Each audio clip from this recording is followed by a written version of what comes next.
काल इंडिया आघाडीचे रायगड लोकसभेचे ठाकरे गटाचे उमेदवार अनंत गीते यांच्या जनसंवाद दौऱ्याचा दुसरा दिवस सुनील तटकरे यांचा बालेकिल्ला असलेल्या श्रीवर्धन मतदारसंघातील खामगावमधून सुरू झाला।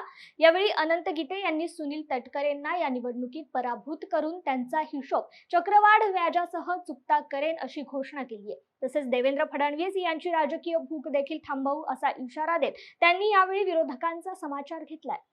हा नंतर अर्धा झाला नंतर पाव झाला, आता पाव आहे तेव्हा अर्धा झाला पहिल्यांदा, आता पाव झालाय। आता तू मुख्यमंत्री बनण्यासाठी सगळं केलं होतं, बरं ठीक आहे त्याला बसवलं तुम्ही, मुख्यमंत्री झाला, सरकार बनलं, आता तरी थोडं भूक थांबली पाहिजे ना।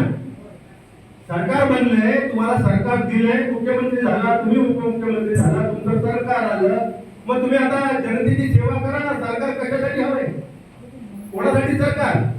सरकार जनसेवेसाठी आहे ना, जनतेचे प्रश्न सोडवायला आहे ना, राज्याचा विकास करायला आहे ना, राज्याच्या आरोग्याची काळजी घ्यायला आहे ना, माता भगिनींची काळजी घ्यायला आहे ना, कायदा सुव्यवस्था राखायला आहे ना। कशासाठी सरकार हवंय? ते करायचं सोडून 146 झाले, बहुमत झालं तरी राष्ट्रवादी काँग्रेस फोडली ना। गरज होती का? तरी राष्ट्रवादी काँग्रेस फोडली। आता राष्ट्रवादी काँग्रेसचे पण 40 आमदार गेले, आता झाले किती? 186। आता 288 पैकी 186 झाले तरी त्यांची भूक काय थांबायला तयार नाही। आणि इथला जो आहे तो तर माझ्या खिलगंटीतच नाही आहे, आता हिशेब चुकता होणारच आहे, करायचं ना।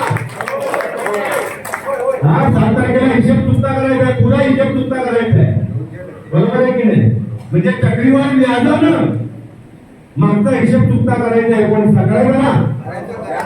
हा व्याजासहित चक्रीवाढ व्याज, साधारण नाही, चक्रीवाढ व्याज, व्याजावर व्याज, तसं व्याजासह चुकता करणे मला खात्री आहे।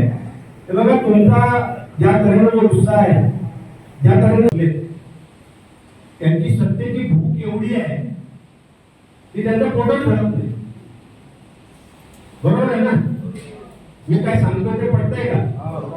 त्यांना एवढी हाव आहे, एवढी हाव की त्यांची भूकच भागत नाही सत्ते, भागतंय का?